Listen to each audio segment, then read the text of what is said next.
चंद्रभागेच्या तीरी उभा मंदिरी, तो पहा विटेवरी, विठ्ठल विठ्ठल जय हरी.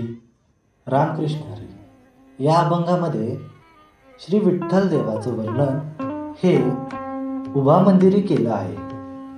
तर या शाब्दिक गोष्टीचा अर्थ हा असा होतो की विठ्ठल हे मंदिरावर उभे आहेत, परंतु मंदिरावर तर कळस असतो, तर मग विठ्ठल हे मंदिरावर उभे कसे, हा प्रश्न तुम्हालाही देखील पडला असेल ना.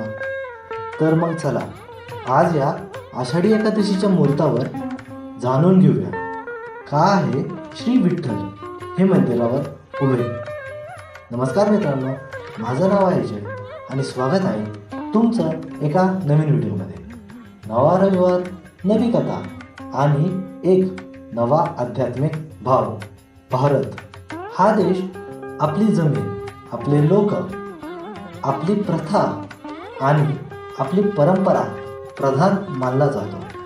या देशामध्ये धर्माला खूप महत्त्व आहे. या देशामध्ये दरवर्षी 2 सर्वात मोठे भेटमेळावे होतात.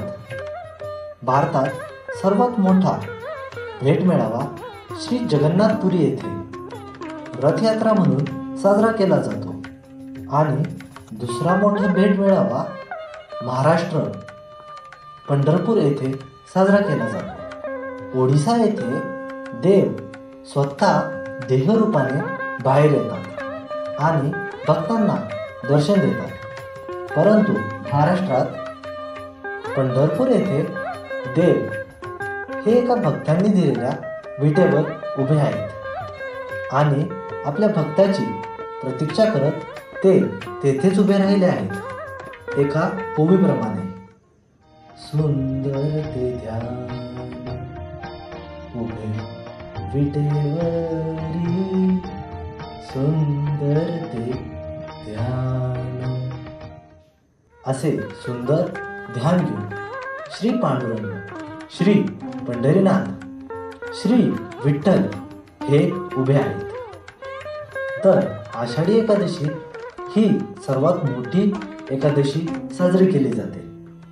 श्री ज्ञानेश्वर माऊली महाराज, श्री तुकाराम महाराज असे सर्व महाराज मंडळी हे पांडुरंगाच्या भेटीस या दिवशी येतात. हे सर्व भक्त आहेत पांडुरंगाचे आणि अशा प्रकारे प्रत्येक गावाच्या एक देवस्थानाची दिंडी ही पंढरपूर येथे येते. दिंडी या शब्दाचा अर्थ असा आहे की जे लोक आपल्या गावापासून ते पंढरपूर, श्री ज्ञानोबा माऊली तुकाराम, ज्ञानोबा माऊली तुकाराम, ज्ञानोबा माऊली तुकाराम अशा या जयघोषात हा पल्ला पार करतात. त्यास दिंडी असे संबोधले जाते. तर या सर्व दिंड्या आषाढी एकादशी दिवशी येऊन वैकुंठाचे जे स्वामी आहेत त्यांच्या भेटीस येतात. तर विठ्ठल या दिवशी कळसावरती उभे असतात. या आख्यायिकेचे महत्त्व काय? मान्यतानुसार या दिवशी लोक हे कळसाचे दर्शन घेतात आणि काही लोक सांगतात पांडुरंग हे कळसावर बसलेले आहेत. तर याबद्दल शोध करत असताना मला कोणतीही कथा सापडली नाही, पण माझ्या अंदाजे श्री विठ्ठलनाथांना ही गोष्ट माहिती आहे की माझा येणारा भक्त हा सर्वस्वी माझा आहे आणि या भक्तांना दर्शन देणं हे माझं परम कर्तव्य आहे.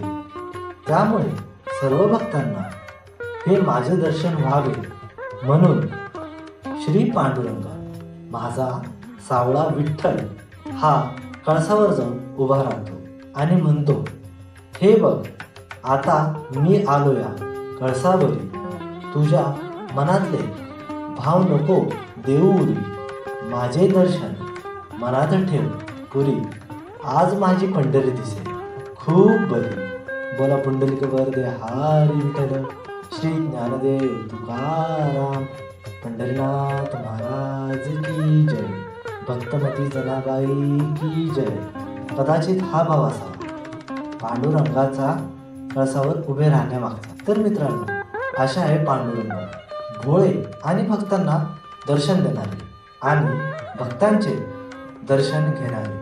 बाकी कसा वाटला तुम्हाला हा व्हिडिओ कॉमेंट्समध्ये नक्की सांगा. चॅनलवर नवीन असाल तर व्हिडिओला लाईक आणि चॅनलला सबस्क्राईब करायला विसरू नका. तोपर्यंत जय जगदंबा, जय श्रीराम आणि राधे राधे.